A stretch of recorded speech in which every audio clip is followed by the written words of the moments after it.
तर पंतप्रधान नरेंद्र मोदी यांच्या मातोश्रींविषयी काँग्रेस पक्षाच्या वतीनं गलिच्छ भाषा वापरत तसंच एआयच्या माध्यमातून अपमानास्पद चित्रफिती तयार केल्याचा आरोप भाजपकडून करण्यात येतोय आणि बिहार निवडणुकीचा संदर्भ देत मातृशक्तीचा जाणीवपूर्वक अपमान करण्यात आल्याचा आरोप केला जातोय। त्यामुळे भाजपकडून काँग्रेसच्या विरोधात निदर्शनं केली जातात आणि छत्रपती संभाजीनगरच्या क्रांती चौकात भाजपकडून ही निदर्शनं सुद्धा केली जातात। ही दृश्य आपण छत्रपती संभाजीनगरमध्ये पाहतोय। भाजप या ठिकाणी आक्रमक झालेलं आपल्याला पाहायला मिळतंय आणि भाजप महिला आघाडी हिरिरीनं आज या आंदोलनामध्ये सहभागी झाली आहे। छत्रपती संभाजीनगरमधली दृश्य आहेत।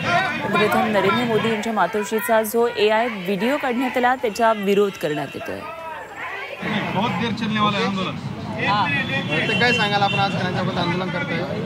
आज भारतीय जनता पार्टी छत्रपती संभाजीनगर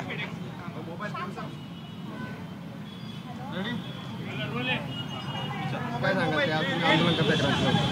आज भारतीय जनता पार्टी छत्रपती संभाजीनगर महिला मोर्चाच्या तर्फे आज तीव्र आंदोलन आम्ही निषेध आंदोलन करत आहोत आणि या आंदोलनामध्ये आपल्या देशाचे यशस्वी पंतप्रधान नरेंद्र मोदी यांच्याविषयी जे अविच्य शब्दामध्ये जे काँग्रेसने त्यांचा अपमान केलेला आहे तर त्या अपमानाच्या संदर्भात आणि एवढंच नाही तर त्यांनी एक एआय व्हिडिओ बनवलेला आहे मोदीजी आणि त्यांच्या आईच्यावर ज्यांचं ऑलरेडी ज्या सध्या नाही आहेत तर त्यांच्यावर जर असं भाष्य असेल आणि 140 जनता हे सगळं बघत आहे आणि आम्ही एक भारतीय जनता पार्टी महिला मोर्चा म्हणून जर मातेचा अपमान करत असतील तर हे सर्व 140 जनतेच्या मातांचा अपमान आहे। त्यासाठी आज आम्ही इथं निषेध आंदोलन केलेलं आहे।